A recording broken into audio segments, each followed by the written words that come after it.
하지만 뭉크가 남긴 명작이 절규만 있는 건 아니지요. 또 있어요? 그의 대표작들 중에는 다음과 같은 작품들이 있습니다. 이건 뭐야? 흡혈귀라는 작품이고요. 흡혈귀. 네, 흡혈귀? 이거는 마돈나입니다. 마돈나. 우리가 아는 마돈나요? 네, 성모 마돈나. 마리아요. 그리고 죽인 거 아니에요? 네, 마라의 보네. 죽음이라는 그런 작품인데요. 일단 제목부터 흡혈귀, 마라의 죽음 이렇게 심상치가 않습니다. 그림 보니까 어떤 느낌이세요? 이거 빨간색 피가 많이 나와요. 네, 진짜 악마에 씌였다고 할 법하네. 그렇죠. 사실 이 작품들에는 광기와 불안으로 점점 미쳐가는 뭉크의 정신 상태가 반영이 되어 있어요. 그런데다가 작품의 주인공으로 등장하는 여성들이 모두 뭉크가 사랑했던 3명의 여인이었습니다. 왜 이 3명의 여성들이 이런 모습으로 나타났고 그를 더 미치게 만들었던 것일까요? 먼저 뭉크의 첫사랑은 밀리 타울로브라는 여성이에요. 1885년에 뭉크가 가족들과 여름 휴가차 한 휴양지에 갔다가 운명처럼 한 여성을 만나게 되는데 그가 바로 밀리 타울로브였습니다. 당시에 밀리는 사교계를 주름잡는 요즘 말로 셀럽이었고요. 신여성이었습니다. 스타일이 되게 모던해 보여요. 그렇죠. 샤넬 스타일이네요. 네. 그럼 당시에 밀리를 만났을 때 21살 청년이었던 뭉크는 어떤 모습이었을까요? 실제 뭉크예요? 네, 이게 20대 초반의 청년 뭉크의 모습입니다. 이렇게 풋풋한 모습으로 어린 청년이 시작한 첫사랑은 사실 처음부터 굉장히 위태로웠습니다. 심지어 밀리는 20대 청년 뭉크를 여성 혐오주의자로 만들었습니다. 어떡해. 그 이유는 뭐였을까요? 아, 남편이나 애인이 있었어요. 아우, 그렇죠. 이미 밀리는 유부녀였습니다. 금단의 사랑을 시작한 뭉크는 그녀에게 정신없이 빠져듭니다. 그래서 둘은 계속해서 밀회를 이어나가면서 불륜을 저질렀구나. 그렇죠. 그리고 뭉크는 첫사랑의 경험을 이렇게 회상합니다. 나는 회백색 해변을 따라 내려갔다. 이곳은 내가 처음으로 육체적 사랑이라는 새로운 세상을 배운 곳이었다. 그전까지 한 번도 알지 못했던 눈빛의 신비로운 마력을, 그리고 경험해보지 못했던 키스의 중독성을 알게 됐다. 키스를 중독적으로. 그 처음이었나 봐요. 네. 그러니까 너무나 막 짜릿하고 막 달콤하고 막 이런 첫사랑의 어떤 감정이 느껴지는데 두 사람은 1891년까지 6년 동안 불륜 관계를 이어갔는데요. 와, 오래 만났다. 그렇죠. 근데 뭉크는 정말 밀리가 언젠가는 이혼을 하고 자기에게 와줄 거라고 기대하고 있었어요. 그런데 드디어 밀리가 이혼을 했습니다. 뭉크가 그렇게 바라던 순간이었겠죠? 그런데 그 뒤에 뭉크는 충격에 빠져요. 왜였을까요? 다른 남자가 또 있었어요. 네. 어우, 이렇게 규현 씨가 이걸 유난히 잘하셔. 이쪽 전문가. 약간 피카소 때 좀 잘하셨어요. 네, 이쪽입니다. 저. 네. 밀리가 뭉크가 아닌 다른 남자와 재혼을 하고 만 거예요. 아유, 저 여자가 문제야, 저. 그러니까 뭉크는 자기가 그녀에게 그냥 외도 상대에 불과했다고 깨닫고 나서 정말 큰 상처를 받습니다. 저 가지고 논 거잖아요. 네. 아이고, 어떡해. 뭉크 인생에서 가장 큰 상처를 주었던 여자가 밀리거든요. 그러다 보니 이 여자와의 사랑이 끝나고 난 이후에도 평생에 걸쳐서 이 밀리와 관련된 감정을 표현한 작품들이 좀 많아요. 그중에서도 이별이라는 작품인데요. 두 사람이 처음 만난 게 여름이잖아요. 그래서 지금 밀리는 그림 속에서 여전히 한 여름밤의 여신과도 같은 아름다운 모습으로 등장을 하고 있지만 뭉크는 화면 구석에서 그녀에게 시선조차 받지 못하고 있는 장면으로 표현되어 있죠. 자신의 고통스러운 감정을 표현하고 있는 것이 아닐까라는 생각이 드네요. 마음이 아파. 교수님, 그러면 이 첫사랑이 잘 안 풀리면서 뭉크는 어떻게 됐나요? 한마디로 얘기하면 밀리와의 사랑이 잘 이루어지지 않아서 뭉크는 흑화합니다. 흑화. 이때부터 여성을 아. 이제 약간 두려워하고 그리고 혐오하기 시작하는 거죠. 아유. 그래서 이러한 뭉크의 여성에 대한 생각이 잘 드러난 작품이 아까 여러분 보신 흡혈귀라는 작품이고요. 별기. 와. 근데 여러분 눈에는 지금 이 두 남녀가 어떤 모습인 걸로 보이세요? 피가 나오고 있으니까 목을 뜯고 있는 건가요? 그러니까 사실은 피가 아니라 머리카락. 머리카락이거든요. 아, 그래요? 이 작품을 감상한 뭉크의 어떤 지인이 마치 흡혈귀가 남자의 목을 물고 피를 빨고 있는 것처럼 보인다라고 이야기를 해서 그때부터 이 작품의 제목이 흡혈귀가 됐습니다. 아. 그래서 뭉크는 흡혈귀라는 작품을 통해서 여성이 쾌락을 주지만 동시에 고통과 공포를 가져다주는 존재로 표현을 한 거죠. 이렇게 팜무 파탈이었던 유부녀 밀리와의 첫사랑 때문에 여성에 대한 두려움을 넘어서 여성 혐오자가 된 뭉크인데요. 그런데 뭉크의 두 번째 사랑은 이번에는 뭉크를 질투의 화신으로 만듭니다. 그 두 번째 사랑의 주인공이 다그니 율이라는 여성이었습니다. 다그니 율은 뭉크의 먼 친척이었는데요. 그녀가 피아노를 공부하려고 베를린에 오게 되면서 이제 베를린에서 다시 만난 거예요. 뭉크는 우아하면서도 신비로운 매력을 가진 다그니 율을 사랑하게 되고 또 그녀와 잠깐 사귀기도 합니다. 그런데 당시의 다그니 율은 여러 남성 예술가들의 선망의 대상이었고 또 그들의 뮤즈였어요.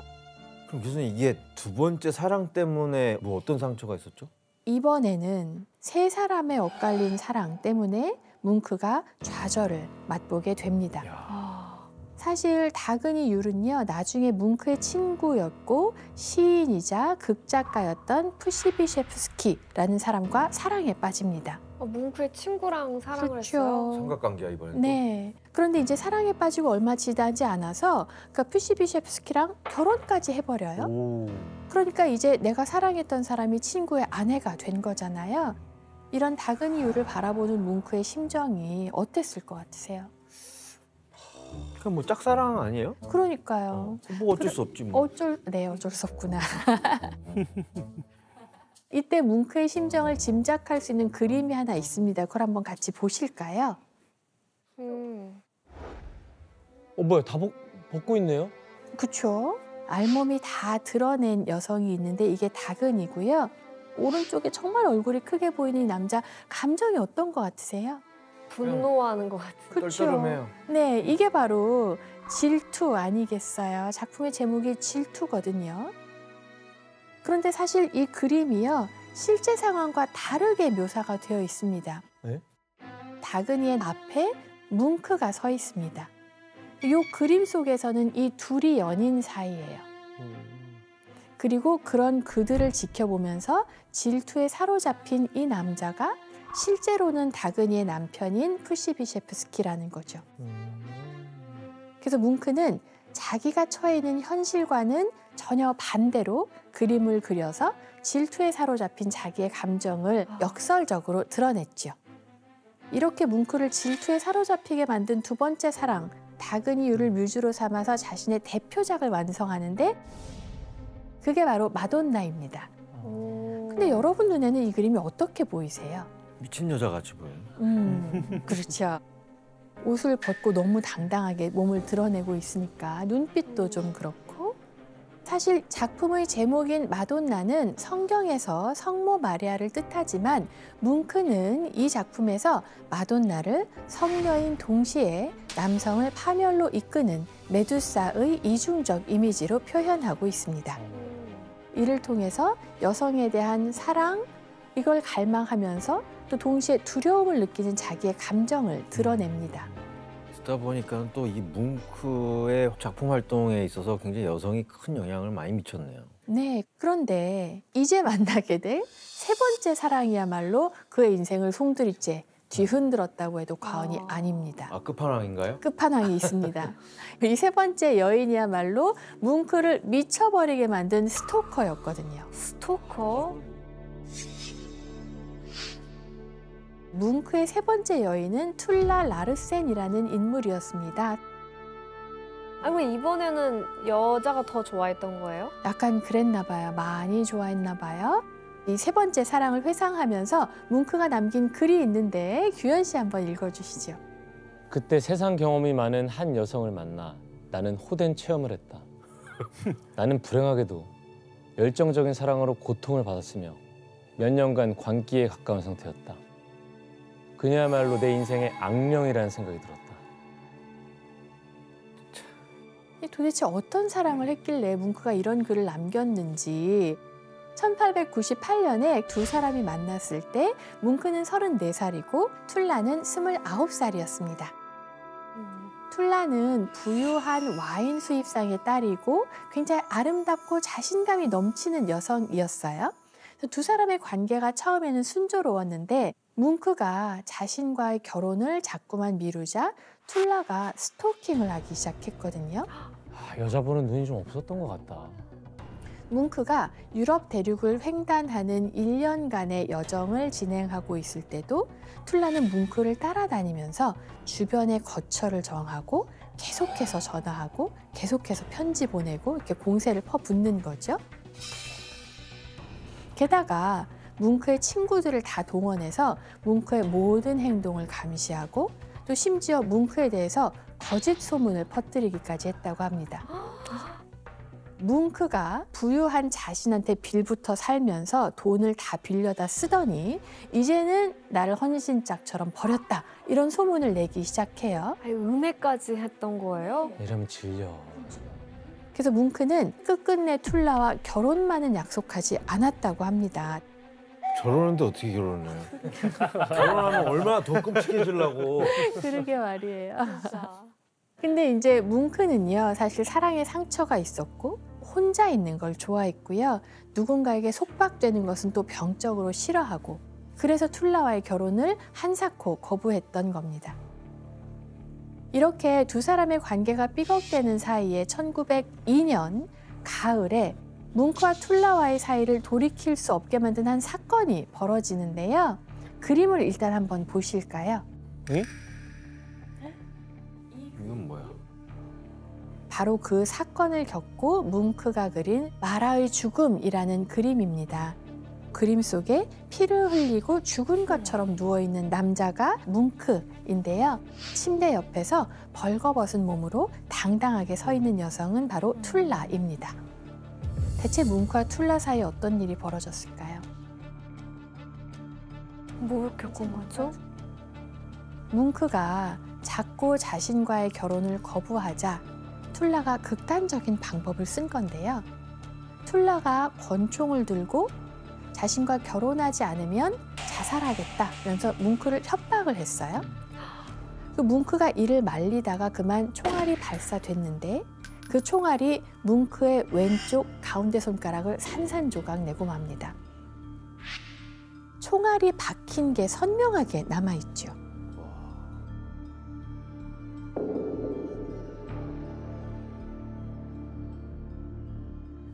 어떡해?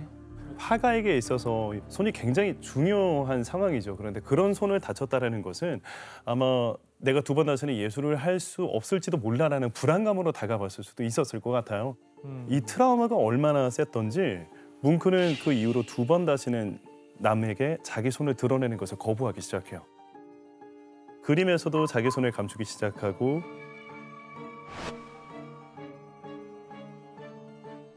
사람들을 대할 때는 언제나 장갑을 낀 상태로만 만났었다라고 해요. 그게 콤플렉스가 됐나 봐요. 그런데 사실 이 사건의 결말이 더 충격적인 데는 또 다른 이유가 있습니다. 이렇게까지 하고 3주 뒤에 툴라가 새로운 남자를 만나 파리로 떠나버렸습니다. 결혼 안 해주면 자살하겠다던 사람이 다른 남자를 만났어요? 그 남자도 직업이 화가였다고 해요. 그러니까 이제 뭉크는 툴라와의 총격 사건으로 정말 붕괴되고 말았다고 보시면 될 것 같아요. 자, 이렇게 20대 초반부터 30대 중반까지 새 여인을 만나면서 사랑의 상처로 고통받은 뭉크는 온갖 공포증에다가 피해 망상에까지 시달렸는데요. 예를 들어서 광장 공포증에 시달려서 벽에 바짝 붙어서 인도 안쪽으로만 걸어 다녔다고 하고요. 급기야는 충동적으로 주변 사람들을 총으로 위협하는 일까지 생겼다고 해요. 뭉크와 갈등이 있었던 한 예술가가 밤에 뭉크를 찾아온 적이 있었는데 뭉크는 그를 보자마자 대화도 시도하지 않고 바로 총을 발사했다는 거죠. 다행히 죽진 않았지만 이 사건을 비롯해서 뭉크가 벌인 총격 사건만 3차례가 될 정도로 뭉크의 정신 상태가 나락에 빠졌습니다. 그래서 더는 기댈 곳도 없던 뭉크가 매일매일 술에 빠져 살면서 그 공포심을 달래고자 했습니다. 알코올 중독까지 생긴 거예요? 네.